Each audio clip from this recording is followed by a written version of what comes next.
Beetle Percussion and Carlos Botello came together and made a practice pad. And let me tell you, I think we might have a winner here. Remember all those problems we had with rims? Rim shots. Couldn't tell the difference between a rim and an actual shot. Feels kind of hard to get. Hard to get the rim shots. They're there, but it's not as obvious. Does this thing solve it? I don't know. We're gonna find out. I think it does. It does. It kind of solves it. Listen, it's been solved. And I feel really good about this pad. It's not perfect, but this guy is literally all over Instagram. He's got a YouTube channel. He's constantly posting things. He's written like 10 billion books, maybe not 10 billion, but he's written a lot of books on rudimental drumming. And of course, he's got his own signature drum pad. Carlos marched Lone Star Drum and Bugle Corps from 1995 to 1997. He aged out with Pioneer in 1999. That's in the 1900s, y'all. And then he did Blue Knight's Indoor WGI in 2000. And since the early 2000s, he's taught a bunch of places. Pioneer, Revolution, Blue Devils B, Mandarins, Colts, Genesis. I'm pretty sure he's with Crossman now. He's everywhere. He's everywhere. And everybody loves him. Awesome. And if you follow his videos online, ain't nothing like a Carlos Botello stick set. At 11 3/4 inches wide and 1 3/4 inches tall, this thing weighs in at about 3.5 pounds. It's extremely packable, and I gotta say, it's one of my go-tos as far as if I'm gonna travel somewhere and I need to take a practice pad, like when I'm going back and forth from private lessons and stuff like that. This is one of the ones that goes into my backpack every single time. The base, the green part, is made from a material called Valcromat, which you would think is like an MDF, but it's similar. It's a similar idea, right? They take fibers and they essentially bond them together. The difference is that this seems to be a lot more dense. In Valcromat's own words, they say it's not MDF, it's an evolution of MDF. And what's cool is that color, that green, that's not paint. That's a dye. That's like an organic dye that they use on the fibers before they bond it together. So if you were to drop this thing or cut it or slice it or do anything, it's gonna stay green. It's never gonna not be green. It will always be green unless you paint it. And even then, when you paint it, the paint chips off, it's gonna be green on the inside. Valcromat is non-toxic and moisture resistant. There's literally a whole spiel on Beetle's website about how awesome this material is. And you know what? I think that this material was a good choice. While it's not the Beetle pine that they're known for, they're famous for, I think that this material definitely fits within the company's ethos and what they're about and what they stand for. The main playing surface is Beetle Percussion's standard 1/4 inch California recycled tire rubber playing surface. It's covered in a layer of mylar to give it that articulation and that feel, kind of going for the modern rudimental marching snare drum kind of feel, sound. And the rim is made of the same material, except it's been turned on its side and inlaid around into the Valcromat around the main playing surface. And it sticks up, probably about 1/4 inch. The diameter of the pad is way smaller than an actual drum, but at least you get that rim kind of clearance that's very similar to an actual drum. Most companies who do a rim on their practice pad usually make it out of some sort of plastic, or they actually do it out of real rims and they make it out of metal. This is a very interesting choice because it is rubber, so it's gonna give a little bit. It does sound different, so you're gonna hit the rim and it doesn't sound like a normal rim, like it doesn't have a clicky sound like a normal rim does. It kind of has like a thud, but it's a different sound, and that's what matters, right? It's a different feel, that also matters. And whether or not it gets a good rim shot, we're gonna find out. I have a feeling that it might. Spoiler alert. The bottom has a 1/2 inch foam rubber playing surface that's meant for like chop building. It pretty much absorbs your stick as soon as it hits it. Very similar to like a reflex pad. On the bottom, you also get Carlos's signature etched into the Valcromat. And of course, This thing is made 100% in America by a dude in his garage, which I think is awesome. By the way, this video is not sponsored. I purchased this practice pad with my own money. I can say whatever I want about this practice pad. I know that Beetle knows that I'm making this video, but they don't have any input on what I say or how I do it or anything like that, because that's just how I roll. What I love about Beetle Percussion is on their website, they have very long descriptions of each one of their products. Like they talk about, you know, the sizing and all the things that you want to know, like how thick the rubber is and all that stuff. But they also talk about where the materials are sourced from. You can tell they love the environment and they love making practice pads and all kinds of other accessories for drummers out there.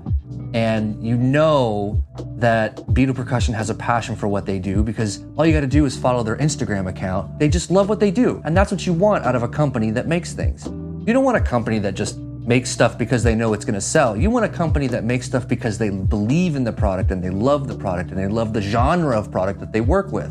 Anywho, the website does say that for this product, Carlos was very specific on what he wanted it to be. He knew exactly what he wanted it to sound like. He knew exactly what he wanted it to feel like. And I think that translates very well into the overall look and construction of this thing. And actually, you'll find out later on exactly the way it feels. You could tell that he knew what he wanted. At the time of this recording, the Carlos Botello pad runs you about $90, which is right in line with the current pricing for the Reflexx pad. I think this is a better value, honestly, because you're getting an amazing handmade thing. Reflexx pad goes for $85 right now. So if you're gonna spend $85 on a Reflexx pad, you might as well get the Beetle Carlos pad, because holy crap, this is better. This is just better. I think it's better. It's handmade, it's quality, it's amazing. It's eco-friendly, it's not mass produced. I mean, come on, $5 more, you can get a better pad. Made with love. Of course, with Beetle Percussion, for every one of these Carlos Botello pads sold, a tree gets planted. All right, that is the Carlos Botello Beetle Percussion pad. Let's go see how it sounds.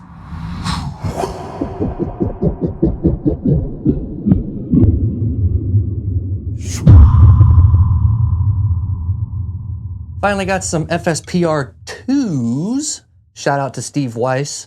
Not sponsored by Steve Weiss, but when I did order these, I put in a request for a nice high-pitched, evenly matched pair. Actually, I ordered two, and they were great. In fact, both pairs are matched to each other, so I could intermix 4 sticks together, and they all sound the same. So thank you, Steve Weiss. All right, here we go. Let's...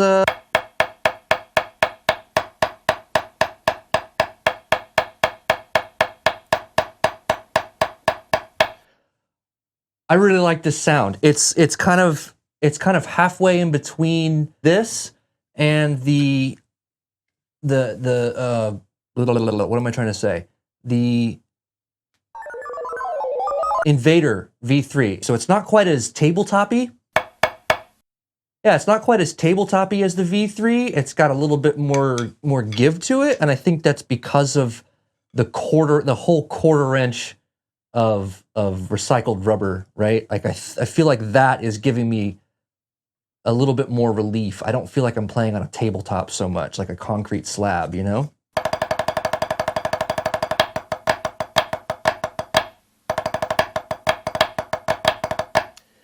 Yeah, it's got a really nice feel to it. I really do like the way this thing feels. I've had it for a little while, so I've gotten kind of used to it. It's not too squishy. The laminate is giving this a little bit more of a stiffer, springier feel, but not quite as much as the Invader V3, if that makes sense. The Invader V3 can get harsh at times. I feel like it's a little closer to an old Flam 2. I think I said that in the review I did. It was closer to a Flam 2. This feels more to me like closer to a modern marching drum, like a White Max or a Black Max. All right, let's do medium and soft. This is all at the center.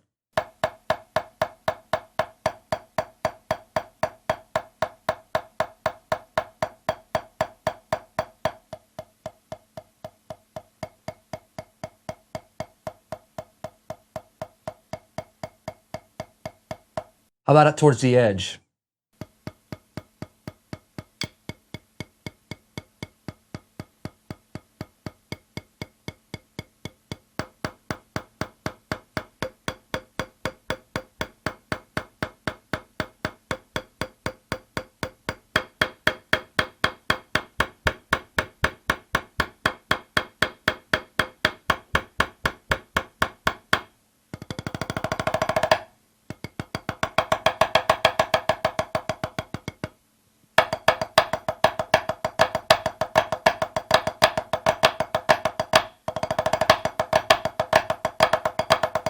Can I easily distinguish between a shot and a miss?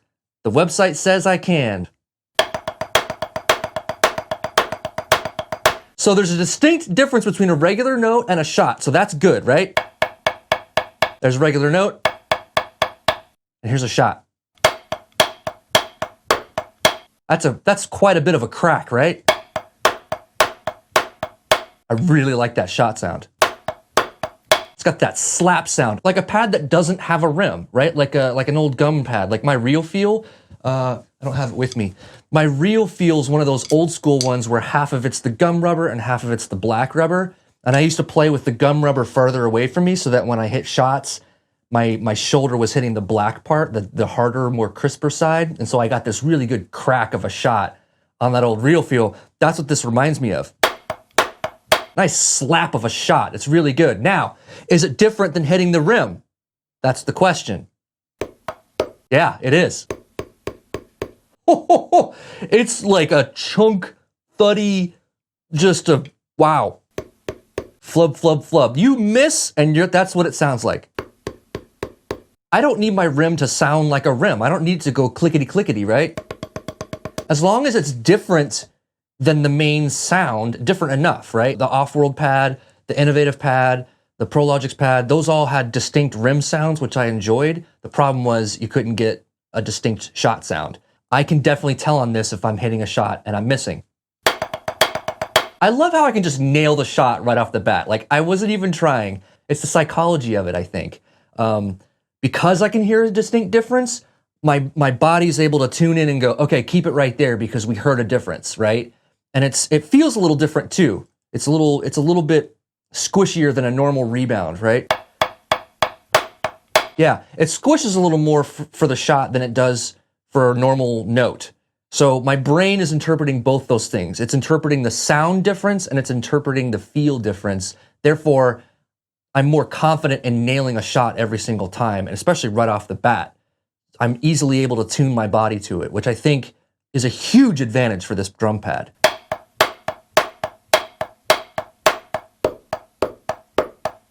Wow, yeah, see? Huge difference between shots and misses. They've done a good job here, they've nailed it. All right, let's flip it over and see what it sounds like on the other side.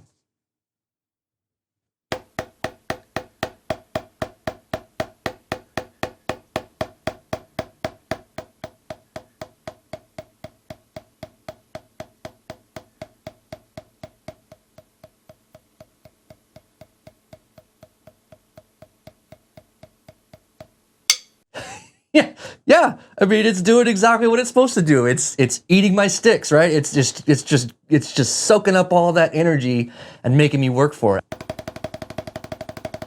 Whoo, making me work.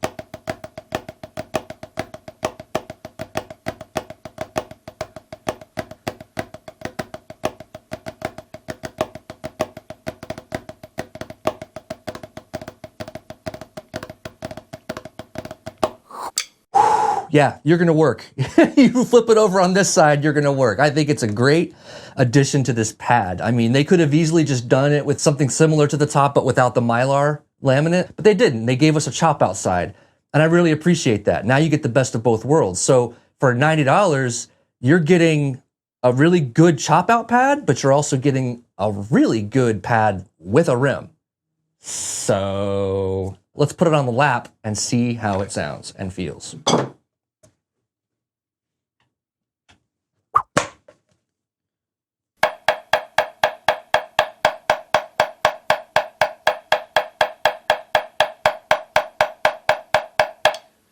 Whoa, so I feel like I'm getting a little bit more rebound than I was on the stand, which is weird.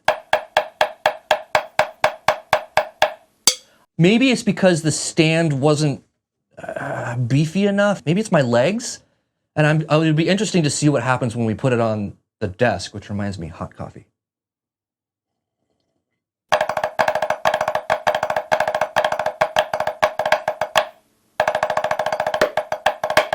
Left shot.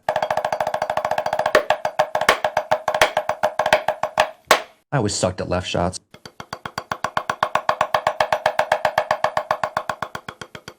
If you have it on your lap, it's gonna wobble a little bit, just like any other pad. The only one that I found that didn't really wobble, I think, was the Invader, but that's just because it's so forking huge. The rubber on the other side is doing a pretty good job of stabilizing it, so that's good. Once you get to the center, it's not a problem.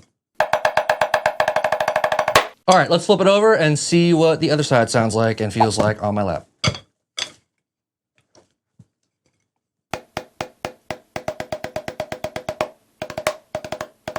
Interestingly, it feels more dead.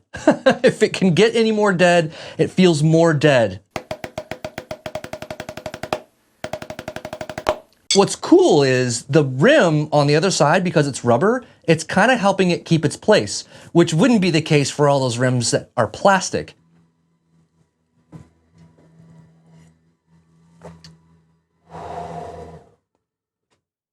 That is some hot coffee. Still not sponsored by Uplift.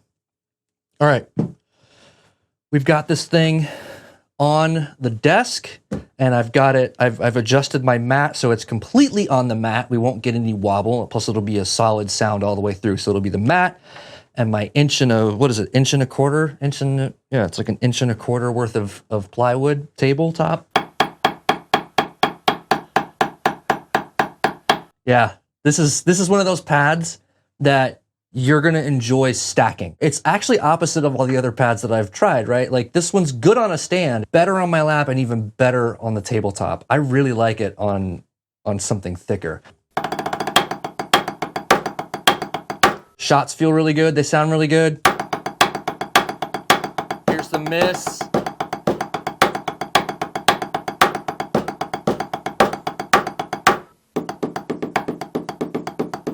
It's a little weird. Okay, I'll give you that. It's a little weird having a lower rim sound than you're used to hearing. I'd rather have a weirder rim sound, like a lower pitched rim sound, than not be able to tell the difference between a shot and a miss. So I think that's a fair trade. Every practice pad, pretty much when you get to the edge, drops off a little bit. I do notice that on this one specifically, just because I'm noticing it now, this one, when I go to the edge on a tabletop, it kind of maintains a good amount of rebound. It doesn't feel like it drops off that much. Yeah, it just has a little bit of a sound difference and a slight like, maybe it's a little bit squishier on the edge. That could just be my ears playing tricks on me. All right, let's flip it over and see what the other side sounds and feels like.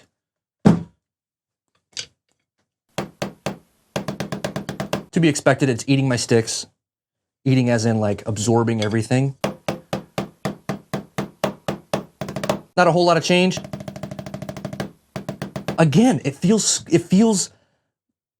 more dead than it did on the stand, which is odd. What I really like, and I said this when it was on my lap, what I really like is that this rim right here is keeping it steady. Like it's not jumping around, it's not sliding, and it's because the rim is made of rubber.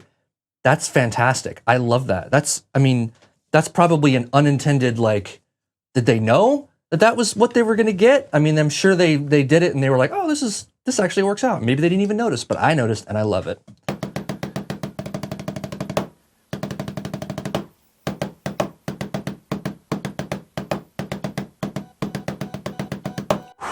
Man, that works me out. That's what I like about this pad, is that you've got a really good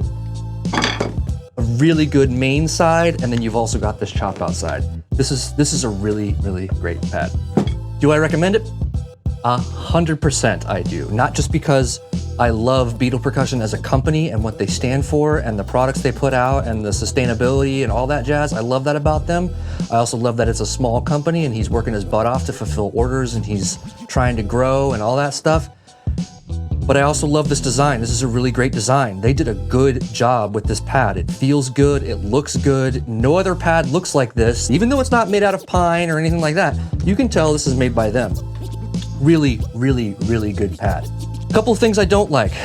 There are only a handful of things, and time is gonna tell, right? Like, I kind of wish it was bigger. That's one thing, bigger in diameter, right? Like, I wish it was bigger. And the only reason why is because, man, you're losing a little bit of that muscle memory, just a little bit. I mean, it doesn't really matter that much, but I'm curious to see what it would be like if it was bigger. However, if it were bigger, I suspect the price would be a lot more. So don't do it, don't make it any bigger. I think it's fine the way it is.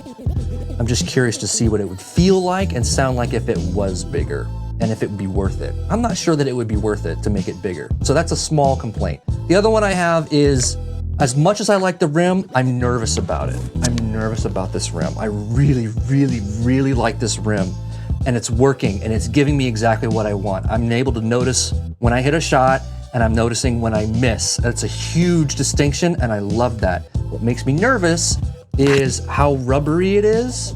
I'm nervous that over time, going in and out of a backpack, it's gonna get caught on things and possibly start to tear out. You can use your thumb and push the rim out and it starts to curve out just a little bit. I'm worried that over time, it's gonna start to tear and bend and do all kinds of crazy things. I personally am gonna baby this pad, and yeah, I take it with me when I go teach lessons. This is one of my go-to pads when I teach lessons.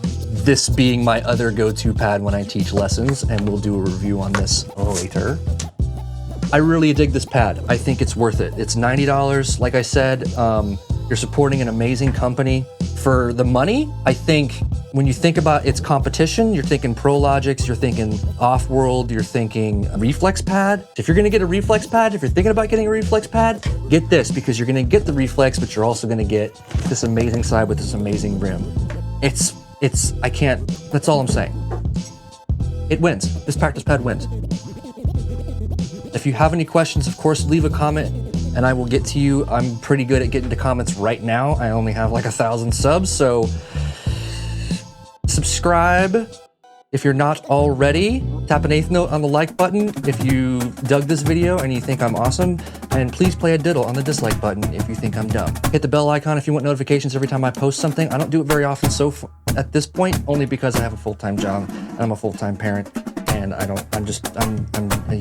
always doing stuff. So I post when I can, and you're just gonna have to deal with it until I can go full time. All right, so,